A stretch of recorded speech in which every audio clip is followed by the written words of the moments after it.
sol del 25. Muy bien, seguimos aquí en Tomate la Tarde, llegando a las 5:20, con Fernando Gómez, que es historiador, que es especialista en las fiestas mayas, que hoy vimos que interrumpieron más que alguna vía de tránsito en la ciudad de Buenos Aires. Y queremos entender un poquito qué pasó realmente en aquel 25 de mayo y de dónde vienen estas fiestas mayas que se celebran desde comienzos de los 70. Gracias por venir, Fernando. Bueno, buenas tardes para todos, ¿cómo andan?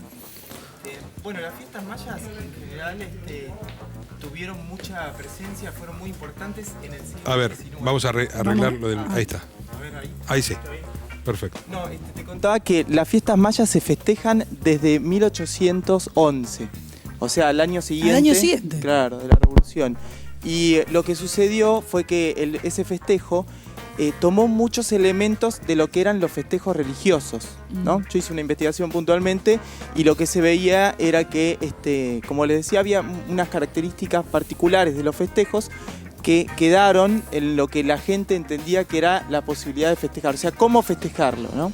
Y puntualmente el festejo del santo patrono, de San Martín de Tours, era el más importante, junto con el Corpus Christi en esa época, y esos primeros festejos de las fiestas mayas toman, como les decía, muchos elementos de esas fiestas, ¿no? Una que eran carga las más religiosa importantes. importante.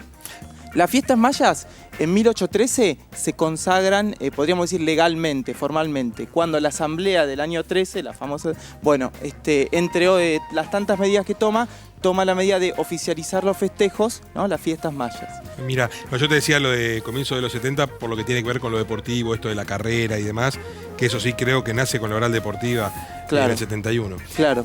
O sea que Maya viene de mayo, de ser nuestro mes de la Revolución. Claro, sí, cuando yo hacía la investigación mucha gente me preguntaba por los mayas, por los indígenas. Claro, y lo aclaraba. Las fiestas fueron muy importantes, como les decía, en el siglo XIX y empiezan a tener algunos elementos deportivos cuando se consolida el Estado Nacional, alrededor de 1880, ¿no? Esto lo estudió también otra investigadora. Ya con Roca. Claro, y ahí encuentra que empieza a tener esas características vinculadas a lo deportivo, ¿no? Al desfile deportivo. Perdón, porque yo sí. nunca había escuchado la terminología mayas. No sé si vivo en una burbuja, pero yo escuchaba como las fiestas de mayo y demás, pero mayas así La como semana tal, de mayo. la semana de mayo y demás. Si tuviéramos que explicar así bien básico, como si fuéramos alumnos del primario, Sí. ¿qué se conmemora el 25 de mayo? ¿Qué se conmemora hoy? Porque hay gente que se le mezcla el 25 de mayo con el 9 de julio. Claro. No son pocos los que les pasa eso, que parece una obviedad, pero... Nos tendríamos que preocupar, pero Y sí, igual vamos No, a... bueno, pasa? pero es real que algunos Sí. consideran que la real fecha patria debería ser el 9 de julio. ¿Cuál y no debería el ser? 25 Bueno, de yo mayo. pienso es otra. eso. ¿Vos ves? Yo Por pienso eso. ejemplo. Claro. Sí, ahí tenemos un problema, ¿no? Como sociedad, que muchos piensan que nació la patria el 25 de mayo, ¿no? Y sin embargo, la declaración de independencia es 6 años después, 1816. O sea que el documento de esa patria que nació está mal hecho, ¿no? Lo anotaron tarde. Claro, lo anotaron tarde. Como ¿no? en Y el ahí no Mundial. cierra. Colgaron. Entonces, ¿qué pasa ahí? Bueno, los investigadores estamos tratando, últimamente hay bastantes avances en el sentido de lograr otro clima, ¿no? Porque el problema acá es el discurso escolar en general. Que el discurso escolar es el que genera esta tabulación muy marcada, ¿no? Y delimita el nacimiento de la patria. Pero los últimos manuales de los últimos años ya cambiaron bastante, ¿no? Y están incorporando una nueva visión de lo que fue el 25 de mayo de 1810, y ahí voy a tu pregunta. En general, lo que se encuentra es que lo que se constituye, que es una junta de gobierno, ¿no? Junta provisional gubernativa, ¿no? A nombre de Fernando VII, ¿no? O sea, no tenía el nombre de primera junta, eso es un nombre posterior, porque la gente en ese momento no sabía que estaba haciendo la primera Claro, Iba a haber una claro, segunda. no eran Claro. conscientes, claro. Entonces, como les decía, hay una búsqueda de mayor autonomía de las autoridades que están en la península. ¿Qué pasa? Como el rey, bueno, lo que se conoce, ¿no? Había sido depuesto y lo había sustituido José I, que digamos era José I Bonaparte, ¿no? El hermano de claro. Napoleón, no querían pertenecer a un dominio francés, ¿no? Entonces, por ejemplo, cuando uno va y ve los libros de historia de España, encuentra que en España hay una guerra de independencia por ese tiempo. Y es la guerra de independencia de Francia, ¿no? Entonces ahí un poco se rompe el esquema y lo que uno encuentra es que en Buenos Aires se constituye una junta, no es la única, ¿no? En todo el espacio de la monarquía se van dando diferentes juntas. De hecho, con esto de la primera, por ejemplo, En Montevideo hay una junta antes. Hay en el espacio del Río de la Plata, el Virreinato del Río de la Plata, en 1809 hay una junta también en La Paz, ¿no? Otra en Charcas, ¿no? Sí, O sea, pero, a ver, antes de ir a todo eso, lo primero que nos enseñaron de chiquito, y lo hacíamos en los actos de colegio, además de pintarnos con corcho la cara y Claro. demás, era que French y Beruti repartían la escarapela. No podía haber escarapela, no teníamos bandera. claro. O sea, ¿cómo vamos a nacer sin bandera? Sí, sí. Entre otras razones. No, seguro, sí. Bueno, la bandera que sigue flameando en el fuerte por unos cuantos años es la bandera española, ¿no? Y la escarapela es un distintivo que se reparte y... Porque claro, el problema es que si bien se buscaba más autonomía, empiezan a marcarse distintos bandos, ¿no? Y esto va a ser un fenómeno muy claro en las guerras, ¿no? ¿Pero bandos que entre nosotros? Claro, bueno, depende cómo uno lo piense, ¿no? Cuando Sí, uno va a la Moreno época... evidentemente estaba de un bando. Claro, claro, ahí va. Pero también bandos, yo lo decía pensando en lo que era la diferenciación antigua entre realistas y patriotas. Claro. Que lo que los historiadores encontramos es que esos dos bandos tienen elementos que hacen imposible delimitar pertenencias por americanos, europeos, españoles o argentinos, como en algunos momentos se decía, ¿no? Entonces se podría pensar casi como el inicio de una guerra civil, porque son todos pertenecientes a la monarquía española, ¿no? Entonces esa guerra, como te decía, sin embargo, va a generar batallas. Y ya ahí en las batallas la gente se mataba. Entonces era importante delimitarse y saber quién era quién, ¿no? Piensen que son batallas cuerpo a cuerpo, que en muchos casos se pierde la noción de cuál es mi tropa, cuál es el regimiento al que pertenezco, y ahí por eso empiezan a aparecer algunos distintivos, ¿no? Por ejemplo, después una batalla muy importante va a ser la batalla de Tucumán, que celebramos los 200 años hace unos años, y ahí como premio a quienes participaron en esa batalla, se envían también unos escapularios, ¿no? O sea, eran unos distintivos que las tropas usaron en la batalla de Salta, que también fue exitosa para Salta y Buenos Tucumán. Aires. Claro, sí, esas fueron las dos batallas. Ella tiene coronita porque la mamá es profesora de historia. No, yo Sabe escucho más que atentamente, a mí me gusta nosotros. ¿Y tu escuchar mamá eso. dice lo mismo o enseña otra cosa? Y pero cada profesor viene con su manual, ¿viste? Como cada doctor con su librito. claro. No, pero está muy bueno lo que nos está contando. Está bueno también hacer la diferencia, o contar un poco también, hablar de 1816, del 9 de julio, y por qué pasó todo ese tiempo hasta Claro. que se pudo, digamos, concretar la independencia. No es tan simple, el 25 de mayo de 1810, pim pam pum, pasamos 6 años, no. Digamos, esas batallas de las que está hablando, Claro. todo lo que costó llegar a ese punto, ¿no? Sí, sí, seguro. Este es como el puntapié inicial en un partido, 25 esa semana de mayo. Claro. Pero bueno, costó mucho también. Sí, sí, sin duda es un partido abierto, Ahí podríamos va. decir. De hecho, en 1814, 1815, llega un momento que todas las juntas que se levantaron en Hispanoamérica empiezan a ser derrotadas. Y la única que sobrevive es la de Buenos Aires, ¿no? Por eso también eso marca una impronta muy fuerte para lo que es el Río de la Plata. Bueno, de hecho, el proyecto en Chile, el proyecto independentista que se llamó La Patria Vieja, después fue liquidado, ¿no? Hasta que San Martín no Cruza cruzó, con no O'Higgins cambia. y la Cera. Y respecto a lo que vos decías, hace un tiempo hicimos con una gente ahí de la universidad un trabajo para ver las interpretaciones de la Revolución de Mayo, que vos le preguntabas sobre la madre. Y lo que encontramos muy interesante, que en muchos casos las interpretaciones de los historiadores se relacionan en buena medida con el tiempo en el que viven los historiadores. ¿Por qué? Porque en definitiva la historia ¿qué es? Es hacerle preguntas al pasado, ¿no? Y esas preguntas que uno hace tienen que ver muchas veces con el contexto de época en el que el historiador vive.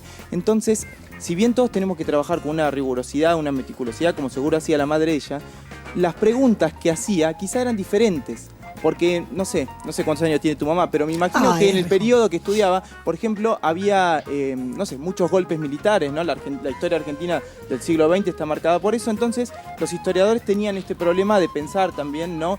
El contenido militar. De hecho, un historiador llegó a postular que el 25 de mayo era como el primer golpe militar exitoso, ¿no? Una interpretación que después fue, bueno, muy atacada y pasó, digamos, que dejó de lado, ¿no? Claro. Pero entonces, ¿qué pasa? Los historiadores tienen muchas veces distintas interpretaciones y visiones. Pero está bien porque que las preguntas de las que parten son las del presente, ¿no? A veces Y ahí parece uno- igual como que hay un poco de resistencia, ¿no? Al revisionismo histórico. Hay como camadas como que quieren como que ya la historia estática y como que las preguntas que ya se le hicieron al pasado ya están respondidas y no hay nada más para hacer y Claro. demás, ¿no? ¿Por qué se dan esos fenómenos? Sí, yo pienso que esto da para mucho, ¿no? Pero el revisionismo histórico en general es una corriente que tiene toda una trayectoria, ¿no? Y que tiene, o sea, hay mucho revisionismo dentro del revisionismo histórico, ¿no? Y siempre cuando uno piensa en el revisionismo, se contrapone a una historia oficial, ¿no? Sin embargo, cuando uno pregunta, y podemos preguntar acá en el estudio a la mayoría de las personas, la visión que tienen de la historia argentina se vincula mucho más a la del revisionismo que a la de esa historia oficial, ¿no? Sí. Es interesante. Entonces, ¿qué te quiero decir con esto? Sí, pero es un paso, digamos, el que venía de una lectura tradicional de historia, además. A mí me pasó leyendo Noticias Secretas de América de Belgrano Rawson, que me contaba cosas que nada tenían que ver, por más que a todos les pusieron un seudónimo, que a algunos me costara descifrar de quién estaba hablando, me costaba cosas hasta oscuras de algunos próceres que vos decís, este era, o algunas cosas muy valientes de aquellos que creíamos que eran más cobardes que otra cosa. Claro. Pero es verdad que te choquea y decís, pará, y entonces, ¿cuál es la verdadera historia? No, seguro. Ahí el revisionismo, como les decía, tiene la particularidad también de que estudia a los próceres a contrapelo, estudia a otros próceres, ¿no? Bueno, en general esto hay mil ejemplos, ¿no? De los próceres buenos, los próceres malos. Bueno, ¿y cómo se nos han transformado? Porque se fueron transformando, ¿o no? Un poco. Claro. ¿Ha Sí. pasado eso? Pero bueno, lo que les contaba, en general ahora lo que estamos tratando de hacer en la universidad, ¿no? Y en otro tipo de ámbitos es dejar de lado un poco a los próceres, ¿no? Y empezarnos a preguntar también qué pasaba con la gente de a pie, la gente común, ¿no? La gente que en general no está muy reflejada en los libros. ¿Y qué pasa? Claro, es mucho más difícil estudiarla, porque los próceres escribieron sus memorias, en los periódicos se habla de ellos, o sea, las discusiones son No hay alrededor tanta de ellos. documentación, digamos. Claro, y en muchos casos la gente, el pueblo, el bajo pueblo, ni siquiera sabía escribir, no hay documentación, hay que abrir ventanas, pequeñas ventanas en algunos juicios, fuentes diferentes, para tratar de ver qué pensaba esa gente sobre lo que sucedía. ¿Qué ¿no? fue realmente lo que pasó el 25 de mayo que hoy lo conmemoramos? Vos Claro. decís, ¿qué fue? ¿Firmamos algo? ¿Echamos al virrey? ¿Qué hicimos? Bueno, ahí lo que uno podría decir es que se constituyó una junta de gobierno desplazando Con al Saavedra virrey. de presidente. Claro, y esa junta buscaba tener mayor autonomía de las autoridades de la península para tomar decisiones propias. Pero ¿seguía teniendo que informar algo a España? No, No. Pero buscaba ya tener España más no. autonomía, pero en España ¿quién gobernaba? Esto que yo te contaba, José Francia. I, Claro. ¿no? Entonces Claro, no querían depender de ellos. Pero el esquema que estaban pensando no era por fuera de la monarquía, ¿no? Todavía ahí hay una diferencia interesante, ¿no? Y es que los historiadores encontraron algunos términos como por ejemplo que una persona habla de que quiere la independencia absoluta. Entonces dice, bueno, pero ¿y entonces qué quiere decir independencia? Si existe la independencia absoluta. ¿Se entiende lo que digo? Sí. Porque ideas y personas con ideas hay siempre, ¿no? Que esa primera junta, ¿no? El primer gobierno no buscaba una independencia y constituir la Argentina no quiere decir que algunas personas sueltas no pensaban en eso, ¿no? Quizá no con el nombre argentino. Pero esas personas hablaban de la independencia absoluta. Pero entonces nos abren el problema de que todos aquellos que hablaban de independencia sin que sea absoluta, ¿de qué están hablando? ¿No? Y ahí lo que piensan los historiadores es que buscaban mayor autonomía, ¿no? Más poder de decisión. Y cuando se le plantan a los españoles, y que afuera estaban los realistas también, no solamente, digamos, criollos realistas, ¿se plantan por qué? ¿Porque eran más valientes o porque eran más los que querían empezar a tomar distancia y cortar el vínculo con España? Bueno, la decisión termina de volcarse hacia un lado, que es la constitución de la Junta de Gobierno, por el apoyo de las milicias, ¿no? Las milicias, vos mencionabas a Saavedra, Saavedra es el comandante del cuerpo de patricios, no es un paracaidista Claro, que había cayó. O militares. sea, claro, esas milicias estaban constituidas por los habitantes, los ciudadanos, en ese momento se decía vecinos, ahí hay un problema también con esos términos, ¿no? Que no eran militares de carrera, ¿no? Eran personas que habían tomado las armas cuando se habían dado las invasiones, pero se habían quedado con las armas y seguían participando en la vida política de la ciudad de Buenos Aires. Entonces, no sé si iba a eso tu pregunta, pero la decisión se toma con Sí. el apoyo de las milicias. Ahí está. Había armas Había como para claro, defenderlas. Sí. Como Y para- la guerra define todo. ¿Por qué? Porque ahí, como te decía, empieza a marcarse ya claramente Claro. quién está de un bando y quién del otro, ¿no? Muchas Esto gracias. cambia, ¿no? Igual, pero bueno. Fernando, por ahí el 20 de junio, por ahí el 9 de julio, por ahí el 17 de agosto te volvemos a invitar. Bueno, bárbaro. Porque sos muy claro en tus conceptos y nos ayuda a entender un poquito más qué fue lo que pasó. Bueno, muchas gracias. Fernando Gómez con nosotros para hablar de historia.